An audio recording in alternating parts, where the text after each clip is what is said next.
I am David Feldman, and this is the mop up for June 2nd, 2023.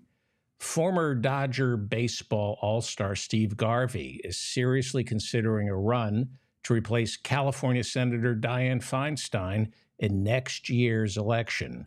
Garvey would run as a Republican since he has never held elective office before, is famous, and a complete idiot.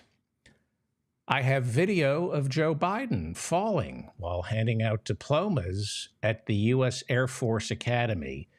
He falls flat on his ass, but I'm not going to show you the video because it's not funny to see President Joe Biden falling on his ass. I'll tell you why it's not funny. Because it's not video of Donald Trump or Ron DeSantis falling on their ass. That's why it's not funny. It's not funny to see Joe Biden fall, so I'm not going to show the video. Hunter Biden's lawyers are now suing the Delaware computer repairman who turned Hunter's laptop over to Rudy Giuliani and then the New York Post. Lawyers for Hunter Biden, say while the owner was allowed under Delaware law to keep the laptop's hardware after it went unclaimed for 30 days, the owner of the shop had no right to the software, especially the contents inside the laptop, which were then turned over to Rudy Giuliani and the New York Post. This is something I've been saying for months. Tens of thousands of members of the LGBTQ community are descending on Florida's Disney World to celebrate Gay Pride Month, despite the LGBTQ travel advisory that went into effect in May, warning Florida is no longer safe for their community. 150,000 tourists are expected. 150,000 LGBTQ tourists are expected to show up at Disney World. Disney World's Gay Days began back in 1991. So wear a red shirt and meet in front of Cinderella's castle for the parade. With the federal government running out of cash on Monday, Senate Majority Leader Democrat Chuck Schumer fast-tracked passage of the debt ceiling bill late Thursday night. It passed by a vote of 63 to 36. Wednesday, in the Republican-controlled House, it passed 314 to 117. It will now head over to Joe Biden's desk, where he is expected to sign it this weekend. This bill raises the debt ceiling until January of 2025 with no cap on how high the debt can go. Military spending will increase next year, but Joe Biden's proposed budget for next year already included an increase in military spending. The new bill would also increase spending on health care for veterans, something Joe Biden was asking for in his budget. Republicans essentially succeeded only in making it a little easier to fast-track the permits on energy pipelines, and they succeeded in raising the age for work requirements to receive food stamps. Now, before the bill goes into law, anyone between the age of 18 and 49 who doesn't have a child living with them, well, you're required to get a job in order to qualify for food stamps. Otherwise, what? You starve, turn to crime? We're talking about $6 a day worth of food stamps. Trillions on weapons, no questions asked. But God forbid somebody gets $6 a day to feed themselves without taking a soul-crushing job. Well, that's the way it was before this new bill goes into effect. Once Biden signs it, the new bill raises the work requirement for food stamps all the way up to 54. The homeless and veterans are exempted from the work requirement for food stamps. And here's where it gets sick and insane. After all the sadism, all the cruelty, all the bullying and fear, somehow, this new bill will add, not subtract, it will add 78,000 more people to the food stamp rolls. gets even worse. After all this cracking down on so-called food stamp fraud, 78,000 more Americans will be receiving them, while at the same time, the CBO, the Congressional Budget Office, says 275,000 Americans will live in fear that they might lose their food stamps. So we're going to terrorize 275,000 Americans into believing they're at risk of losing their food stamps, while increasing the number of people on food stamps by 78,000. All this to lower the debt? I don't think so. I think it's to terrorize the American people. It seems ridiculous, doesn't it? Seems cruel and unnecessary. They make it harder to get food stamps. They terrorize an additional 275,000 Americans who are going to think they're not eligible for food stamps, while adding 78,000 more people to the food stamp rolls. Republicans, they didn't succeed on this bill at all. They didn't succeed in gutting Medicare, which they wanted to do. They didn't get rid of Medicaid or Social Security. They only succeeded in making people work to prevent starving to death, but more people are going to be on food stamps, but more people are going to be terrified that they're going to lose their food stamps. This is just abject cruelty. That's all it is. And it doesn't lower our debt. Here's an idea when it comes to food stamps, because this is the big victory that Kevin McCarthy got, right? You have to work for your food stamps. Here's an idea. We're the wealthiest country in the history of civilization. How about this? Nobody should be hungry. How about that as a baseline? No American should be hungry. Food should be free. And that's not socialism. That's common sense, basic human decency, and good for business. Every community center in America should provide federally subsidized meals 24 hours a day to anyone who wants it, rich or poor. Nobody should be hungry in America. There should be food trucks stationed all over this country where people can get served a warm meal for free. It won't put restaurants out of business. It will feed the people who work in our restaurants. It will feed the people who deliver our meals for Grubhub, because they are all paid starvation wages. So it will help the food business. It will be a subsidy for the restaurant business. Food, basic food, should be free. Not all types of food, just healthy, bland, boring food. Make nutritious and boring food free to anyone, billionaires or homeless children. No means testing. I don't care if a billionaire never buys a meal and instead decides to eat for free from one of the government trucks for the rest of his life. Knock yourself out, because I'm talking about the basics: beans, rice, water, soup, fruit, vegetables, and grain. Boring, but nutritious. Dull, but it will keep you alive. Nothing deep fried, nothing fattening or filled with sugar.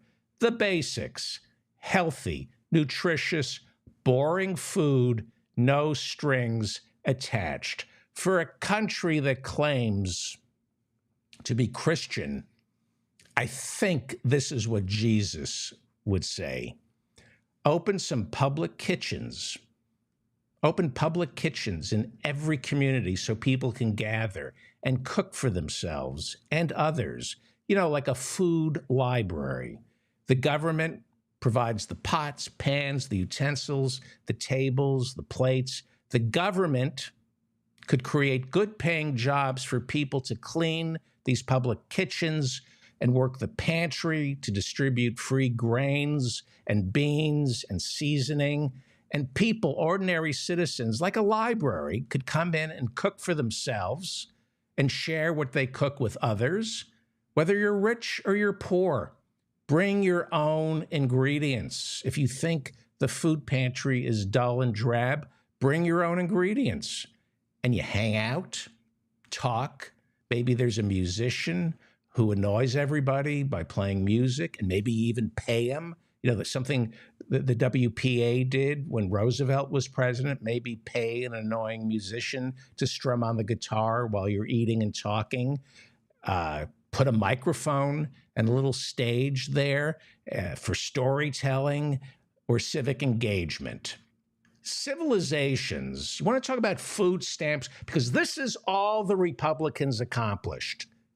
They terrorized Americans on food.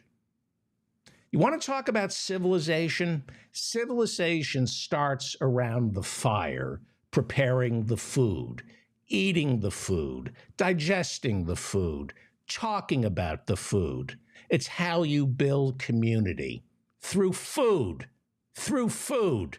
And the Republicans are terrorizing this country by trying to get rid of food stamps. What they're trying to do is destroy our community. And we need to come up with ideas that are better than destroying the community. Our ideas should be building up the community with free food. Get people to eat together.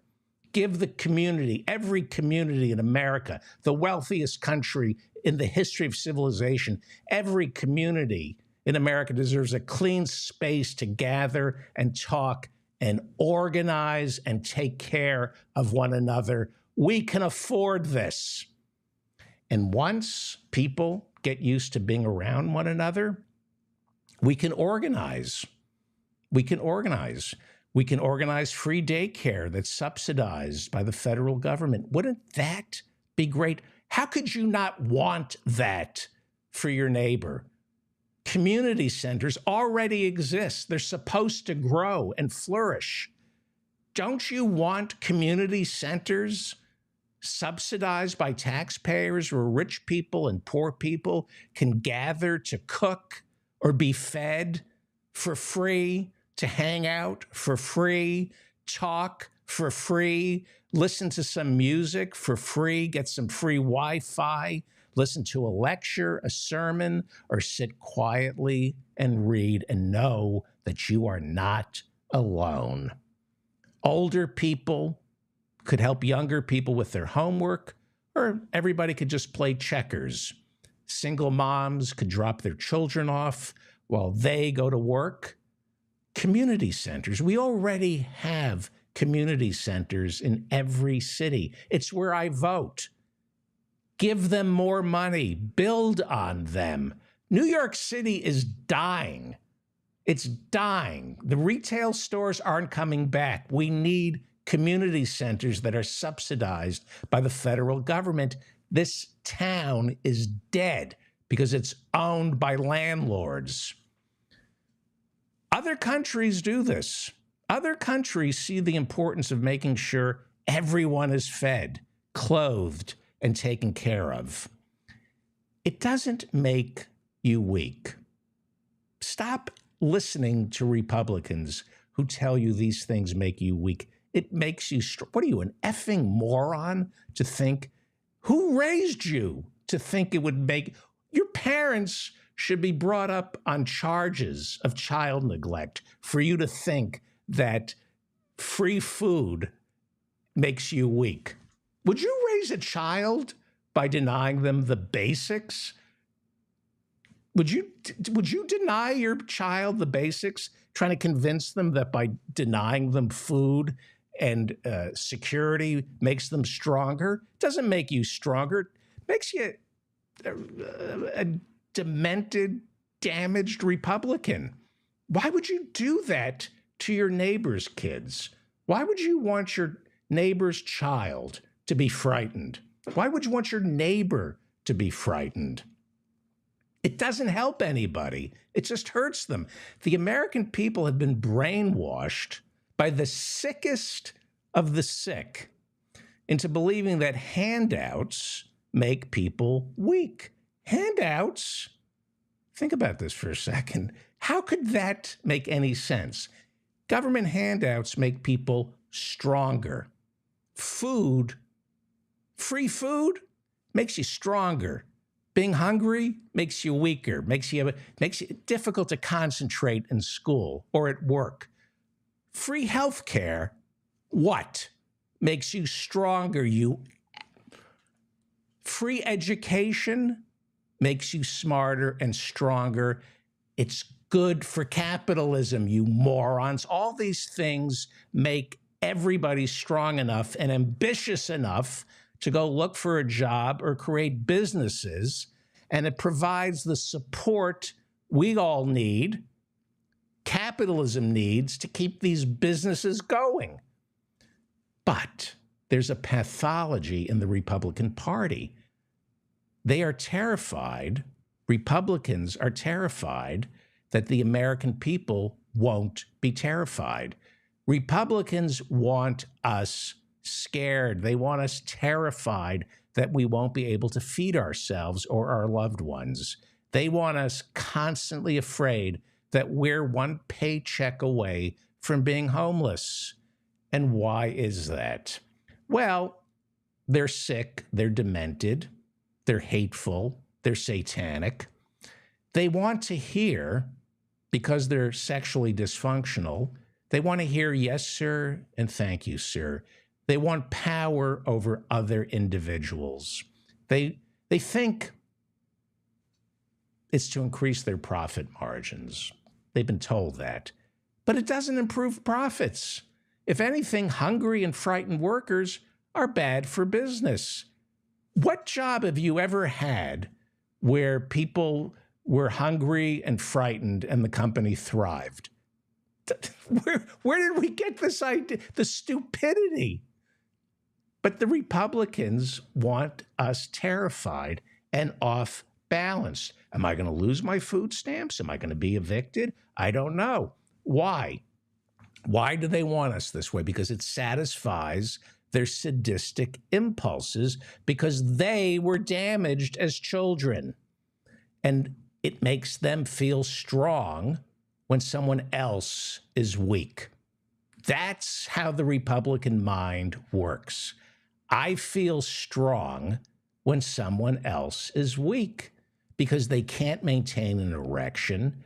They don't read. They're not smart. They don't know how to love anybody. The only power they have is in taking the power away from somebody else. They convince themselves, I love this, that fear is the great motivator. Have you heard that one? They think fear makes people work hard. Anyone who thinks fear is what makes people work hard and succeed, anyone who thinks that is a failure. If you think fear is what makes people work hard, you're a failure. You think LeBron James lands the three-point shots because he's scared? You think he lands those shots because he's hungry? Fear and hunger hamper success. You have to be stupid to believe that fear and hunger is a great motivator, and that's why Republicans are stupid. Kevin McCarthy is stupid. He thinks fear will convince workers to shut up and obey orders and take whatever the boss is willing to give them. The Republicans aren't happy, so they don't want the rest of us happy. They like the idea of kicking Americans off food stamps. That's how they get votes. Kicking people off food stamps, it doesn't lower the debt. It doesn't. It's $6 a day. It's like one bomb. Kicking people off food stamps doesn't save money. It doesn't lower the debt, and it doesn't make people work. They tried it in Arkansas. They tried it in Iowa. It doesn't make people look for jobs. You know what it does? It makes them hungry, sad, lonely, and depressed. And that's what Republicans want. They want children to work. That's what they want. They're for anything that hurts people, and they pretend it's about driving down wages. And some Republicans actually believe that because Republicans are economically illiterate. That's why they're Republicans. if you took Economics 101, you wouldn't vote for a Republican. And it's not just the low information Republican voter. It's the rich Republicans who are also economically illiterate. They're economically illiterate and rich because they either inherited the money they have, or they're white and heterosexual and male, and it's easy for them to land a bullshit job that pays six figures. So yes, they might have jobs. These economic illiterates who vote Republican, they have jobs as bankers. They work in economics. They work as bankers or they work in hedge funds, or they work in insurance companies, but they're still economically illiterate. In fact, 99% of the people who work on Wall Street are economic illiterates because they have been brainwashed into thinking higher wages are a drain on the economy. You stupid effing morons. Higher wages juice the economy. Get that through your thick skulls, you morons. Higher wages juice the economy. Pay attention. I know it's hard for Republicans to pay attention. Listen to me. 2/3 of America's GDP is what you and I purchase. 2/3 of the GDP is what you and I buy. So if you're earning the current minimum wage of $7.25 an hour, how much are you going to be able to purchase? Nothing. Which is why the last time America's GDP was above 4% was back in 2000. 2/3 of our GDP is our purchasing power, you effing morons. If you drive down wages like the Republicans have succeeded in doing, these effing sadists have not allowed the minimum wage to get raised until since 2009. When you don't raise the minimum wage, inflation catches up with it, and now Americans who are earning the minimum wage are earning in real dollars what they made in 1949. If you drive down wages, people stop buying things, and that keeps GDP growth down to a measly 2% a year. So yeah, we don't have a recession, but we don't have growth. We haven't had growth since Bill Clinton was president. Our economy has not grown at a healthy clip, at 4% or 5% since the 90s. Why? Because Americans have no money to spend. You effing economic illiterate, sadistic morons. 2/3 of the GDP is what you and I buy. If wages stagnate, you can't buy anything. That's why our GDP hovers at around 2%. But somehow, Americans have been brainwashed into thinking that higher wages cut into profits and cause inflation. Higher wages increase profits, right? Henry Ford knew this. Henry Ford famously said, I give my workers a raise because they have more money to spend and it comes back to me. And Henry Ford was a despicable anti-Semite, but even he knew this. Higher wages have nothing to do with inflation. Now, the Biden inflation, we were told, and lied to about, we were told it was first caused by supply chain issues, coupled with a shortage of employees who don't want to work because of government handouts. It was a lie when they said it, and now the information is coming in, and inflation, the Biden inflation that we're dealing with, it's what I said it was. It's caused by greed. I said this last year. Check the company earnings. If people knew how to read a spreadsheet and look at company earnings, they could tell that inflation is caused by greed. And now the New York Times, this is from today's New York Times, Thursday's New York Times. Headline: companies push prices higher, protecting profits, but adding to inflation. Corporate profits have been bolstered by higher prices, even as some of the costs of doing business have fallen in recent months. So pay attention to this. Send it to your idiot Republican friends, because this is the truth about inflation. Okay, let me go full screen here. This is from today's New York Times. I'm sorry, it's published May 30th in the New York Times. The prices of oil, transportation, food ingredients, and other raw materials have fallen in recent months as the shocks stemming from the pandemic and the war in Ukraine have faded. Yet many big businesses have continued raising prices at a rapid clip. Get it? Okay. The story goes on. For much of the past 2 years, most companies, quote, had a perfectly good excuse to go ahead and raise prices, said Samuel Rhines, an economist and the managing director of Corbu, a research firm that serves hedge funds and other investors. Samuel Rhines goes on to say, quote, everybody knew that the war in Ukraine was inflationary, that grain prices were going up, blah, blah, blah. That's what he said, blah, blah, blah. And they just took advantage of that. He goes on to say, but those go-to rationales for elevating prices are now receding. It was all bullshit, okay? We're now learning what I told you a year ago, that inflation is caused by greed. Reporting in the New York Times shows that corporations are no longer dealing with supply chain issues. They never really were. But they kept raising prices. Why?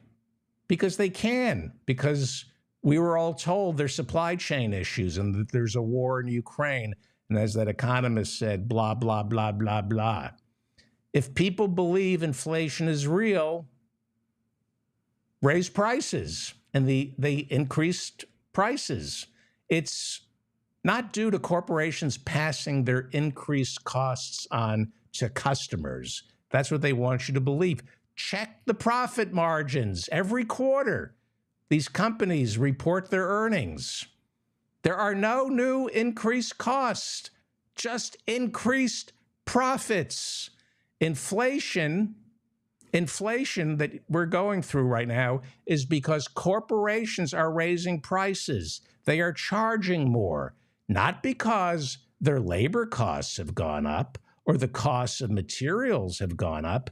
They are raising prices because raising prices increase profits. And they can get away with it because most Americans are economic illiterates who believe what the loudest voices say about inflation. Now, there are several ways to solve the inflation problem. One is to do what we're doing right now, and that's to have the Fed just keep raising interest rates, make the cost of borrowing so prohibitively expensive, economic growth sputters, and we go into a recession, if not a depression, and the demand for goods, well, that goes down, so corporations are forced to lower their prices. That's the Fed's plan, to destroy the economy, to bring inflation down. Seems awfully cruel to create a recession, to throw all those people out of work just to bring down prices. And by the way, corporations, yes, they have begun to lay people off, but they're just replacing them with cheaper workers. If you look at what's going on in big tech, yeah, they're big layoffs. They're just bringing in men and women from India who work cheaper. Another way to whip inflation now, as former President Gerald Ford used to say, is to institute a series of price freezes. That would be where the President of the United States declares an emergency. He has the power to say it's against the law to increase prices. Now, if that seems like communism or, fascism, it's what Richard Nixon did. I believe it was in 71. I'm not sure. Nixon just said you can't raise prices for anything. But that's the type of government intervention most Americans these days would find overly intrusive. Here's the best way to whip inflation. The best way to whip inflation is to use the antitrust laws already on the books and create the kind of competition that lowers prices. When only one company provides internet or cable service, they pretty much get away with charging whatever they want. Likewise, when a handful of companies manufacture all the wood, then coffins become more expensive. Did you know there's such a thing as big coffin? It's a monopoly that nobody likes to think about. Oil.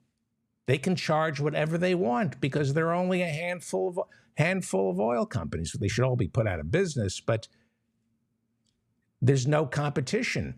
When there are more companies fighting for the same dollar, they lower their prices. You want to bring down inflation? Bust the monopolies wide open the way they used to. You break up big tech, big ag, the costs for everything will come down, even while wages go up. Wages will go up because these new companies, you bust up a company, then new companies spring up. They're going to scramble to hire fresh talent. They're going to have to lure fresh talent with higher wages. It's a win-win for everybody but the 5 wealthiest families in this country who own Washington and every single business school and university that teaches economics. They keep Americans dumb when it comes to economics. So we keep electing stupid politicians like Ronald Reagan, George W. Bush, and Donald Trump. As long as we keep electing stupid politicians who make us dumber, we will never understand basic economics, and we will fall prey to the liars who continue to say lowering taxes for the wealthy pays for itself. It doesn't. We will continue to believe that lowering taxes for the wealthy increases jobs. It doesn't. It doesn't matter how many times we've proven that supply-side economics doesn't work. The rich want us to believe that. You know why? Because they don't want to pay taxes. So they will lie and cheat and pay economists and politicians to say anything, convince you and me of anything, just so they don't have to pay taxes. And in order to pull this off, you and I have to be economically illiterate. We have to be stupid. We can't understand basic economics 101. We have to believe the lie that lowering taxes for the wealthy pays for itself. Well, look at the budget deficit, right? It's $32 trillion. $7 trillion of that belongs to Donald Trump because of the Trump tax cuts. The rest comes from George W. Bush because of his tax cuts and Ronald Reagan because of his tax cuts. If the American people continue to be this dumb, every lie can be repeated over and over until we believe it.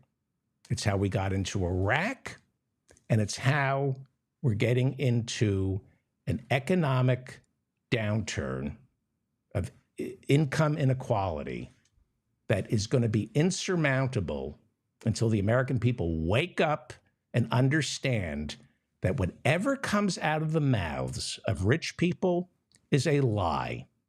Think of your boss when you ask for a raise. He or she will say anything, do anything, except give you the raise that you deserve. He will claim poverty.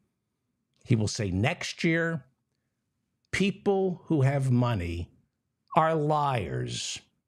Everything taught at Harvard when it comes to economics is a lie because they have an endowment of $100 billion. They're controlled by rich people, and rich people are effing liars. Don't trust them with your job, your life, or your family. I'm David Feldman, reminding you to stay strong and protect the weak. Register to vote. Please like this video. Please share this with your asshole friends who think they know something about economics and inflation, who just state things axiomatically because they've been lied to all their lives by the rich. Please share this with them. Please like it. Please subscribe to my channel. Office hours every Friday night at 8 p.m. Please sign up for my newsletter. Thank you to the moderators in the YouTube chat room. I will see you tomorrow night. Thank you all very much.